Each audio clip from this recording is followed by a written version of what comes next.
Hello everyone and welcome back to Dark Souls Easy Mode. One thing which I kind of forgot to draw attention to, note how I have 9 Estus Flask even though I just rested at this bonfire. Certain bonfires will always start out giving you 10 Estus refills. So the bonfire at Firelink Shrine, for example, is one of those because it has a firekeeper guarding it or tending to it, nourishing it, whatever you want to call it basically. And standard bonfires by default only give you 5 Estus Flasks. Now you can kindle bonfires, but that requires humanity, so I'll show you that when I just happen to have some humanity already on me. Right now I have humanity items. They are these things, but I don't want to use them. So yeah,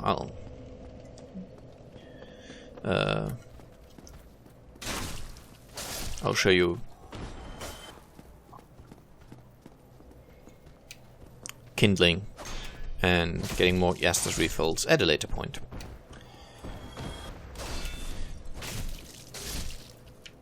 Okay, the other enemies from down there usually don't aggro onto you if you move right here. I actually noticed I forgot some stuff there, so I'm gonna have to go back and get that now.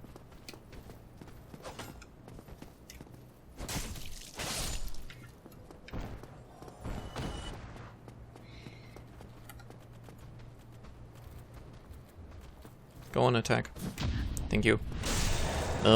Because they're so defensive, you're usually just fine waiting for one of them to attack. The other one will just kind of stay back and circle around. Oh, go on, attack. There we go.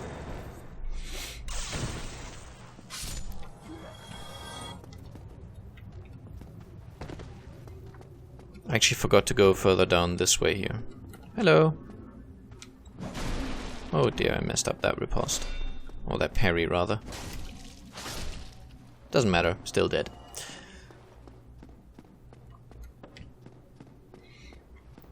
There's nothing super good here, but just for the sake of completeness, I thought I should probably show you.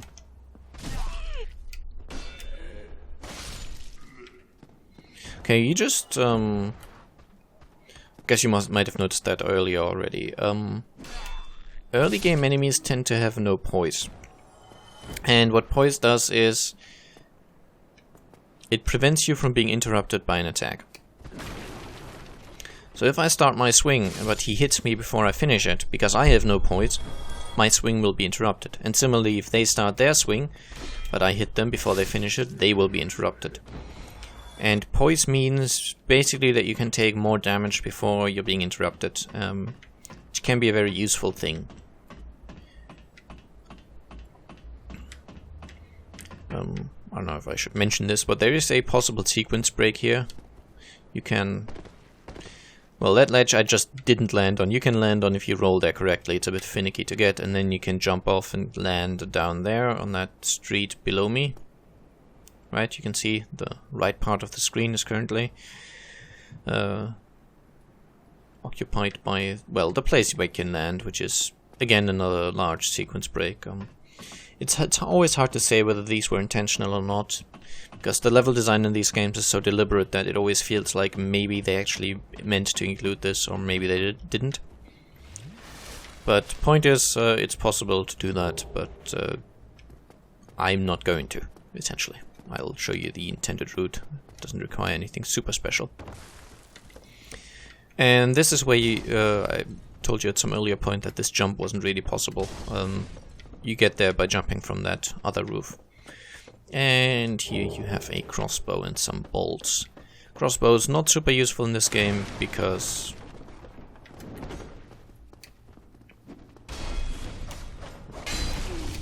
Ow.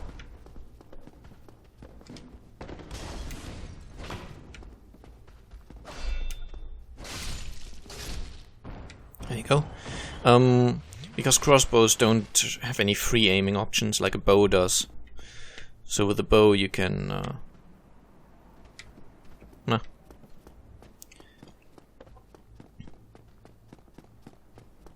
With a bow you can free aim and kind of snipe from long distances. With crossbows, sadly, you cannot. Not even with a sniper crossbow, which is a bit baffling. Anyway, yeah, that section with throwing knives and such, I just wanted to show that. And now let's move on.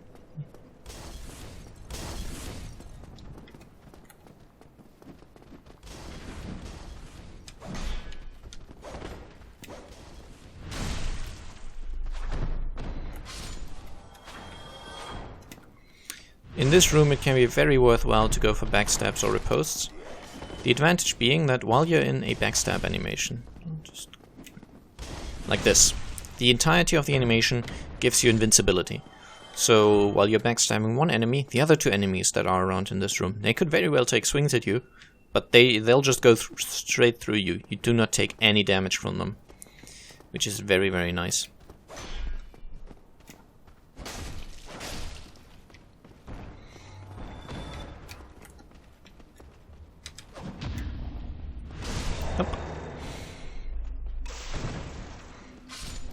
And the great thing about these early game enemies is they don't do that much damage, so if you want to parry and riposte and backstab, this can be a good place to practice, because especially parrying, it's kind of a high risk, high reward thing, because if you don't time it correctly, as I have already done a few times, yeah, the enemy swing will just hit you because you're not shielding, so time this poorly and you'll just take damage as well. I already did a few times. Probably want to go for this firebomb guy first here. The other two tend to keep a bit of a distance, so...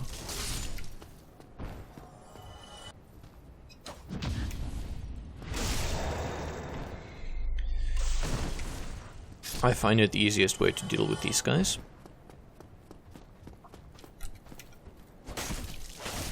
See how this guy doesn't manage to fire any crossbows because I keep attacking him? That's because he has no poise and I'm able to stun lock him.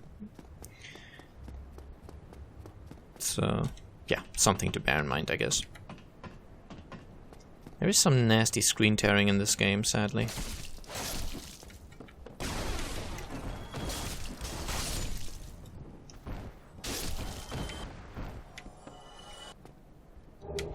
Here we have a soul of a lost undead, and this guy probably dropped a firebomb. Yeah, the firebomb throwing hollows can... well, they can drop firebombs as well. Okay, let me actually equip those. That was something kind of fun I managed to do last time.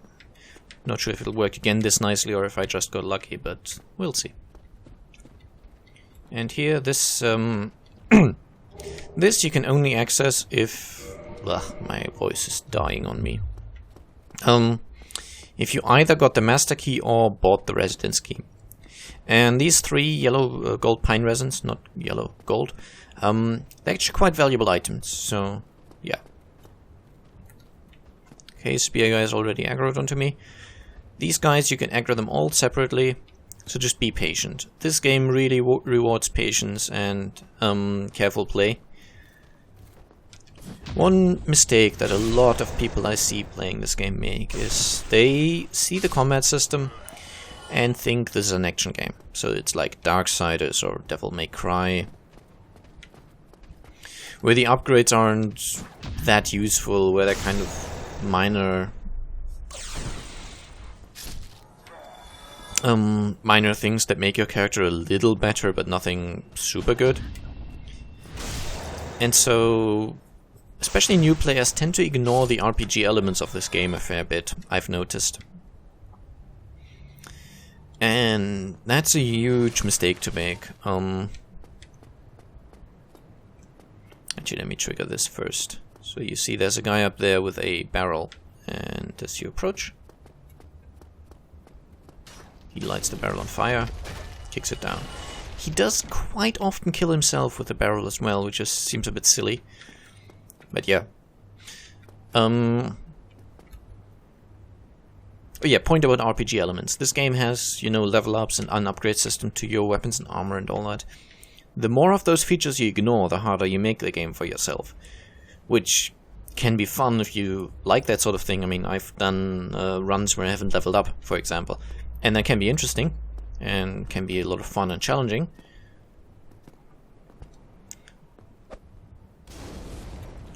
But ultimately, it means you are... Ouch. It's a poorly timed throw there.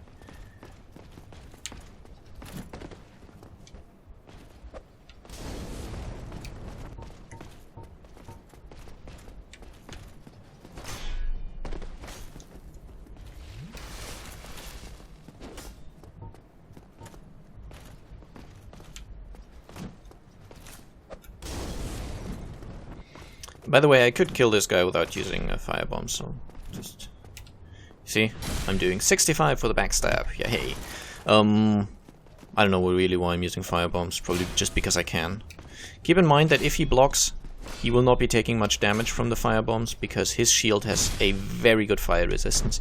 It's the best shield against fire in the game.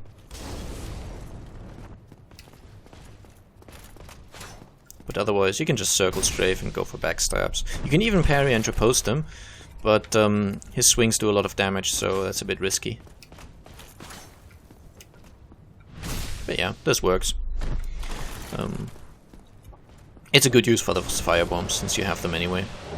And hey, we got the Black Knight Sword. Get rid of this. The Black Knight Sword is an incredibly powerful weapon. If you get a Black Knight weapon on a melee character, they can and frequently do carry you through the entirety of the game. The Black Knight Sword, if I use it and upgrade it, it could very well carry me to the final boss easily. It's powerful enough for that. It's a very, very strong weapon. I don't have the stats to use it right now. It requires... what does it require? 20 strength, 18 dex, so I'm still... 9 level ups away from being able to use that one-handedly, but it would do huge damage. It's a very, very strong weapon, as I said. Getting a fairly low frame rates here. It appears that the torch animation is a bit wonky. Anyway, down this tower is a very strong enemy. I'll just show him to you, but I won't fight him. There. He's called Havel the Rock.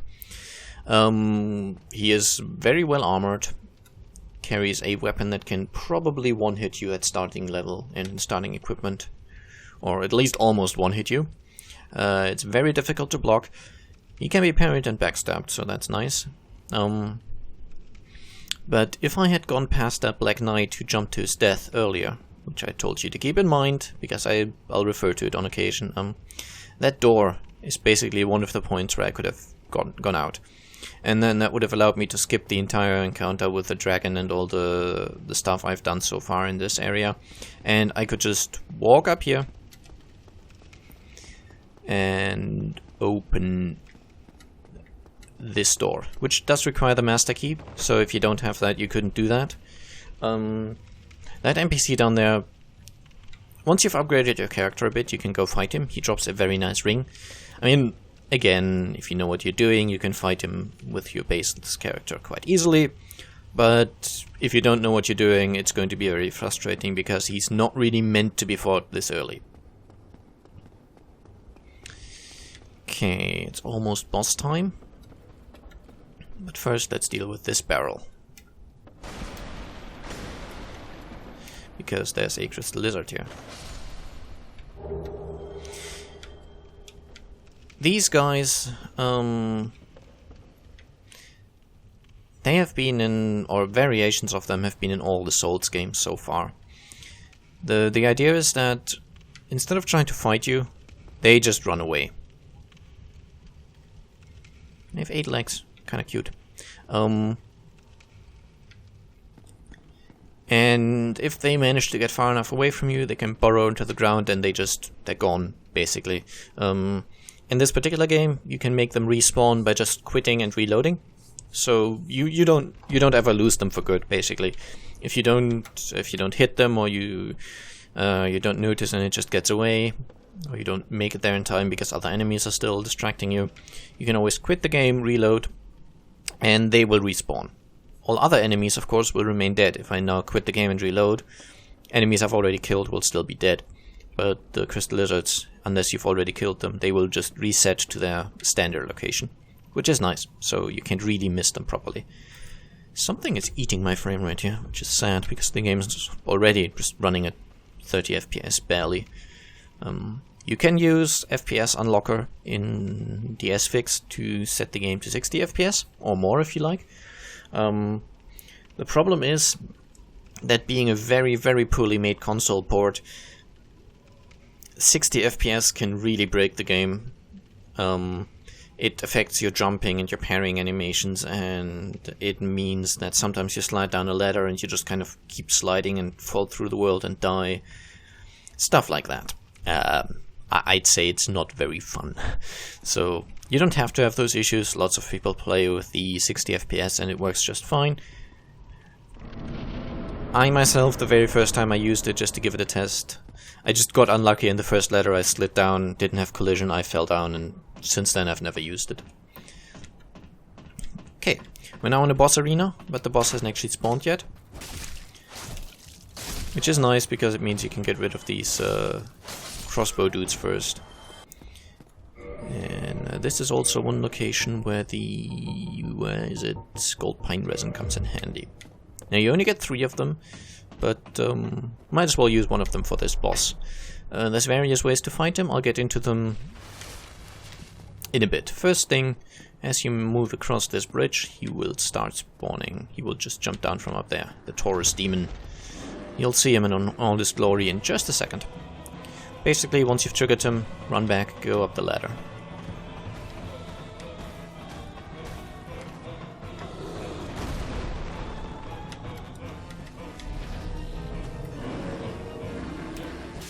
And do a plunging attack.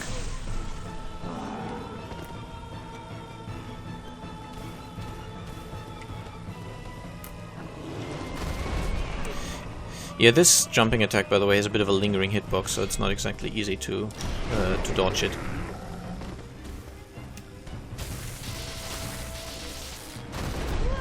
As does this.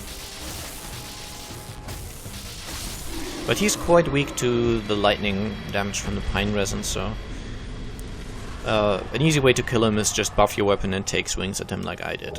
And as you noticed, I took a bunch of hits, but I was blocking them, so he doesn't do that much damage. You don't have to be super dodgy to be able to do this boss easily. Now you could have dodged most of these attacks, I just messed it up a fair bit, but as you saw, it's not that huge of a risk in this particular setting.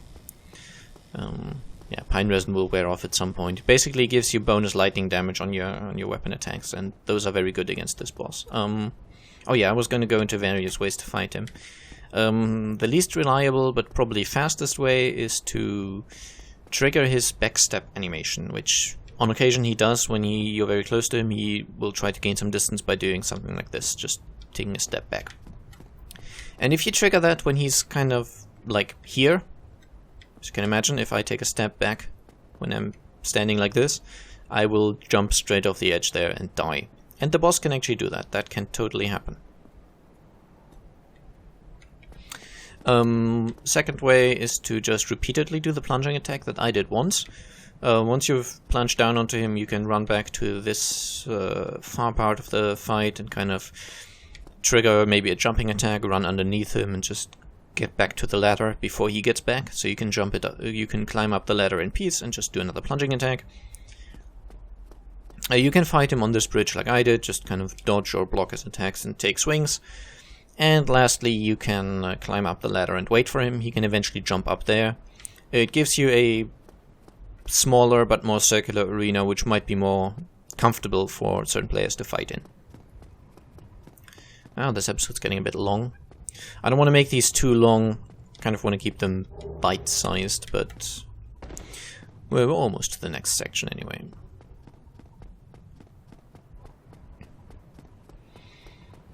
Okay, right here, I'm just going to talk to this guy. Say yes. Say yes again. Get the soapstone. Blah, blah, blah, blah, blah. You do this because it makes what would otherwise be a somewhat difficult boss encounter that we're going to have quite soon. It makes it just a lot easier. Now, we run onto this bridge, just a little. Now we run off again.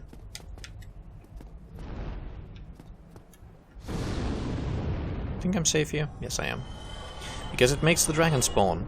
Now, if you've done what I did and skipped the dragon, no, wait. I told you how to skip the dragon by just doing the sequence break with a master key. If you do that, he will not be here, because he needs to trigger on that bridge first, before he'll trigger here. So you can deal with this bridge without the dragon if you skip the first encounter, which you can do with a master key. Otherwise you have to deal with it, well, on this bridge, which can be a little inconvenient. So I'd suggest just legging it down the stairs here, and then kicking down the ladder, because this gives you a very nice shortcut to this bonfire from earlier on. Some sirens outside, I'm sorry about those. Yeah, I think this is a good place to end this episode. Next time I'll show you some more stuff you can do. And yeah, I hope you enjoyed this, and I will see you again very soon. Bye bye.